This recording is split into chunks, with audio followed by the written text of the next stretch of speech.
আজকালকার হাজার হাজার যুবক তার পছন্দের মেয়েকে বিয়ে করতে পারে না জাস্ট টাকার জন্য। যুবক ভাই, আজকে এই জাস্ট টাকার জন্য হাজার হাজার পুরুষের পছন্দের মেয়ে অন্য বাড়ির বউ হয়ে যায়। প্রত্যেকটা মেয়েকে বলবো, প্রত্যেকটা যুবককে বলবো, যে যাকে পছন্দ করবা সে তাকেই বিয়ে করবা। এটাই হচ্ছে রাসূলের সুন্নাহ। আমার একটা মেয়ের সাথে 5 বছরের রিলেশনশিপ ছিল। আমরা বিয়ে করতে চেয়েছিলাম কিন্তু বাড়ি থেকে মেনে নেয় না। এখন মেয়েটির বিয়ে ঠিক এবং কাবিননামাও হয়ে গিয়েছে, কিন্তু ঘরে তুলে নেয় নাই। মেয়েটা এখনো আমার সাথে কথা বলে, এতে আমার কি করা উচিত? ছেলেটা প্রশ্ন করেছে। এইটা দেখেন, ডোন্ট লাভ, কেউ হাসবেন না। Focus on this lecture. আমি যা বলি একটু বুঝেন, পে ইউর অ্যাটেনশন, মনোযোগ দেন। দেখেন, প্রত্যেকটা মেয়েকে বলবো, প্রত্যেকটা যুবককে বলবো, যে যাকে পছন্দ করবা সে তাকেই বিয়ে করবা। এটাই হচ্ছে রাসূলের সুন্নাহ।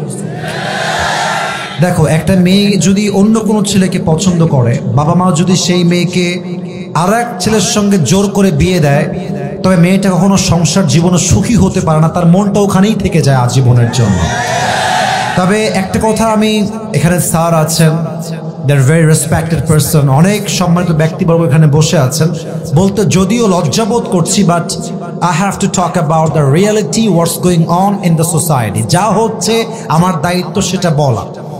আজকালকার হাজার হাজার যুবক তার পছন্দের মেয়েকে বিয়ে করতে পারে না জাস্ট টাকার জন্য। যুবক ভাই, আজকে এই জাস্ট টাকার জন্য হাজার হাজার পুরুষের পছন্দের মেয়ে অন্য বাড়ির বউ হয়ে যায়। এজন্য আমি আমার প্রত্যেকটা মেয়ের বাবাকে বলবো, আপনার মেয়ের জামাই হিসেবে যার টাকা আছে হি ইজ নট বেস্ট, যার বাড়ি আছে হি ইজ নট বেস্ট, যার বিশাল বড় কোম্পানি আছে হি ইজ নট বেস্ট। আপনার মেয়ের জন্য সবচেয়ে বেস্ট হচ্ছে সেই যুবক যে রাসূলের সুন্নাহ অনুযায়ী জীবনকে গড়েছে। আর আমি অবাক হয়ে যাই মেয়েদেরকে দেখলে। আমি সব মেয়েকে আবারও বলছি, আই রিপিট এগেন, আমি সব মেয়েকে এক পাল্লায় মাপি না, তবে বেশিরভাগ মেয়েরা they always look for better option. বোঝে নাই, বোঝে নাই, বোঝে নাই বাবু। মেয়েদের ভালোবাসা বিশ্বাস করলে সেই লেভেলে একটা বাস খাবা, বিশ্বাস রাখো আমার কথা। এরা তোমাকে বলবে কি জানো, তোমাকে ছাড়া আমি কাউকে বিয়ে করতে পারবো না, তোমাকে ছাড়া আমার কাউকে ভালোই লাগে না। ও মা, সেই মেয়ে টাকা পাইলে তোমাকে গুল্লি মেরে টাকলার সঙ্গে বিয়ের পিড়িতে বসে যাবে। এই জন্য বেড়ি মানুষের ভালোবাসায় বিশ্বাস করা বড় দায়। যুবক ভাড়া বলো, তবে সব মেয়ের পছন্দকে আমি এক পাল্লায় মাপছি না। নিঃসন্দেহে ভালো মেয়ে বাংলাদেশে অবশ্যই আছে। তো যেই যুবকটা প্রশ্ন করেছো যে বিয়ে হয়ে গেছে, সব কিছু ওকে হয়ে গেছে, আমি বলবো সোনামণি, এটা ভুলে যাও। নেক্সট বেটার অপশনকেই তুমি খেয়াল করার চেষ্টা করো।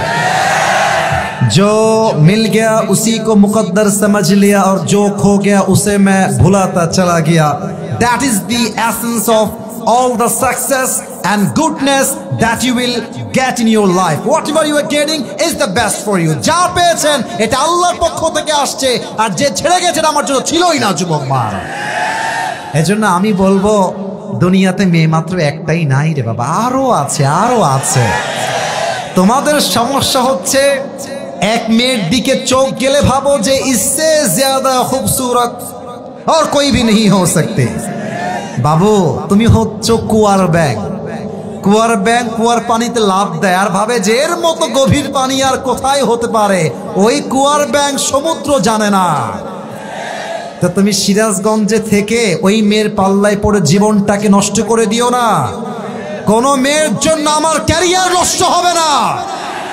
মাথায় রাখতে হবে, আমি পুরুষ মানুষ, আমার মনটা পাথরের মতো শক্ত। এই পাথরে আঘাত করা যায়, বাট এটাকে ভেঙে দেওয়া যায় না। যুবক ভাই, অতএব যেই মেয়ে তোমাকে ছেড়ে আর এক ছেলেকে বিয়ে করে ফেলেছে, ওইটা ভুলে যাও, ওইটা বাদ দিয়ে দাও। তুমি তোমার জীবনে ক্যারিয়ারে সফল হও, এরকম কয়েক লাখ মেয়ে তোমাকে বিয়ের জন্য লাইন ধরে দাঁড়িয়ে যাবে। অতএব যেই মেয়ের বিয়ে হয়ে গেছে এর সঙ্গে কথা বলা যাবে না। এটা কথা বললে এটা ওর স্বামীর হক নষ্ট হবে। আর আমার স্যার এখানে অনেক মান্যগণ্য ব্যক্তিরা আছেন, আমি একটা কথা পুরুষ হয়ে বলছি, স্বামীরা সব সহ্য করতে পারে, বউয়ের সব অন্যায় মাফ করে দিবে। বাট বউ যদি পরপুরুষের সঙ্গে কথা বলে, খোদার কসম, পুরুষের ব্যক্তিত্ব এত শক্ত, পুরুষ নারীর সব অন্যায় মাফ করতে পারে, পরপুরুষের অন্যায় কখনো মাফ করতে পারে না। এজন্য যেই প্রশ্ন দিয়েছ সেই মেয়েকে তুমি আজকে সোজা ব্লক হয়ে যাবে। বলবা তুমি যেই দিন কবুল বলেছো সেই দিন তুমি আমার কপাল থেকে দূর হয়ে গেছো। এখন থেকে তোমার রাস্তা ভিন্ন, আমার রাস্তা ভিন্ন। তোমার রাস্তায় তুমি যাবা, আমার রাস্তায় আমি যাব। আল্লাহ আমার কলিজার টুকরা যুবক একটু ধৈর্যের তৌফিক দান করে পড়া আমেন। আবেগ একটু বেশি তো ওরা বলে যে তুম চলে গে মে কভি ভি শাদি নেহি করুঙ্গা। আমার জীবনে একটাই মানুষ হারিয়ে গেছে বেটা, সে তো বিয়ে করে স্বামীর সঙ্গে এনজয় করছে, তুমি সিঙ্গেল থেকে কষ্ট পাবা কেন? সে এনজয় করবে, তাকে দেখে জেলাস হওয়ার দরকার নাই। সে একটা বিয়ে করেছে, তার জন্য একটা হালাল। তুমি মেয়েরা বেটা মানুষ, তোমাদের চারটা হালাল। ও একটা করবে, তুমি চারটা বিয়ে করে দেখাই দিবা। যুবক ভাই, আল্লাহ যুবকদেরকে শক্তি দান করুক। পড়েন সবাই আমেন।